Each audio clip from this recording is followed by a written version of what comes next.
दोस्तों एक्सेल में आपने रो हाइड करना, कॉलम हाइड करना, शीट को हाइड करना, यहाँ तक कि डायरेक्टली किसी फोल्डर को हाइड करना तो आपने सीखा होगा, लेकिन आपने कभी नहीं सीखा होगा कि एक्सेल में हम अगर कोई डेटा लिखें और वो डेटा हमें दिखाई ना दे, या हमने कोई डेटा बहुत ही इंपॉर्टेंट डाटा बनाया हुआ है, वो अगर फाइल कोई ओपन करे तो उसको कुछ दिखाई ही ना दे। तो बिल्कुल आप ऐसा कर सकते हैं। कैसे करना है वो आपको मैं बताने जा रहा हूँ, तो वीडियो को एंड तक देखें। ये एक्सेल की जान करता हूँ, इसमें बहुत सारा डाटा होगा।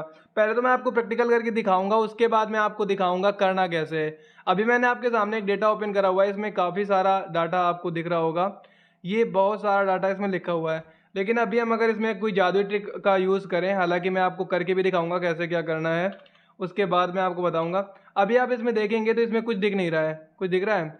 ऐसा नहीं है कि इसमें कुछ लिखा नहीं है। अगर आप यहाँ फॉर्मूला बार में देखेंगे तो आपको सब कुछ दिख रहा होगा, लेकिन यहाँ पर अगर आप कुछ देख रहे हैं तो कुछ नहीं दिख रहा। अगर मैं यहाँ पे कुछ लिख रहा हूँ तो आप देख सकते हैं कि इसमें कुछ भी नहीं लिख पा रहा हूँ। मैंने लिख दिया RF, बट यहाँ पर उसके बावजूद कुछ नहीं लिखा है। यहाँ पर मैंने लिखा सोहेल, उसके बाद भी यहाँ पे कुछ नहीं लिख पा रहा है। तो ये क्यों हो रहा है? ऐसा क्या है, क्यों हो रहा है, हम आपको बताते हैं। तो पहले मैं आपको यहाँ पर करके बताता हूँ। सबसे पहले आपको क्या करना है, आपको एक्सेल ओपन करना है। उसके बाद उस शीट को ओपन करना है जिस शीट के डेटा को आप हाइड करना चाहते हैं, या चाहते हैं आप, देखो इसमें भी मैं कुछ लिख रहा हूँ तो आराम से लिख रहा है ना। अगर आप चाहते हैं कि उस पर कोई भी कुछ लिखे तो दिखाई ना दे, तो उसके लिए आपको Ctrl+A करना होगा।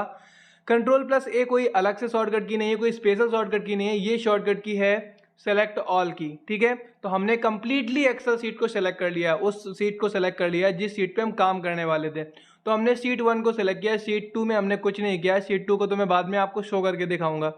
तो शीट 1 मैंने Ctrl+A करके सेलेक्ट कर लिया। अब आपको एक शॉर्टकट की यूज करनी है Ctrl+1, Ctrl+1, 1 for 1। ठीक है, याद से Ctrl+1 जो शॉर्टकट की होती है वो नंबर फॉर्मेट की शॉर्टकट की होती है, आपको पता होगा। ये ऑप्शन जो होता है इसी की शॉर्टकट की होती है लगभग। अगर आप इसमें जाओगे तो वही चीज़ खुल रही ना। तो हमने Ctrl+1 प्रेस कर लिया। उसके बाद आपको कस्टम पे जाना है और जहाँ पे लिखा है जर्नल, इसको हटाकर आपको तीन बार सेमीकोलन को प्रेस करना है और फिर कर देना है ओके। जादू हो जाएगा। आप देख सकते हैं यहाँ का पूरा डेटा गायब हो चुका है। अब अगर यहाँ पे मैं कुछ भी लिखता हूँ तो वहाँ पे कुछ भी आपको दिख नहीं रहा है। कुछ दिख रहा है आपको? कुछ भी इसमें लिखेंगे तो वो दिखाई नहीं देगा। तो ये होता है एक्सेल में, एक प्रकार से जादू हो चुका है। अभी हम इसमें कुछ भी लिख रहे हैं तो वो कुछ भी दिखाई नहीं दे रहा है।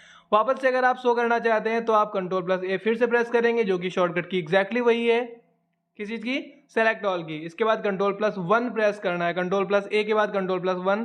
यहाँ पर जो भी आपने टाइप किया तो उसको हटा देंगे और उसके बाद आप कर देंगे ओके।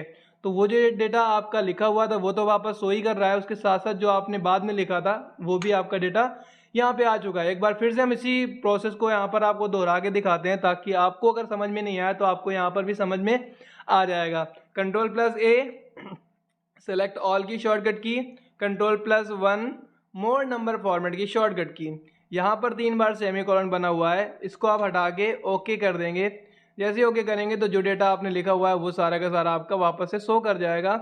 उसके साथ साथ जो आपने एक्स्ट्रा लिखा था वो भी आपके सामने यहाँ पर आ चुका है, आप देख सकते हैं। अगर इसी तरीके से एडवांस एक्सेल आप सीखना चाहते हैं तो आपको मिलेंगी सारी की सारी शुरुआत से क्लासेस। अभी मैंने क्लासेस स्टार्ट नहीं करी हैं, तो विजिट करें हमारे यूट्यूब चैनल पर और लाइक करें, सब्सक्राइब करें, दोस्तों के साथ शेयर करना बिल्कुल भी मत भूलें। मिलते हैं हम दोस्तों अगली क्लास में, तब तक अपना ख्याल रखें। Thank you.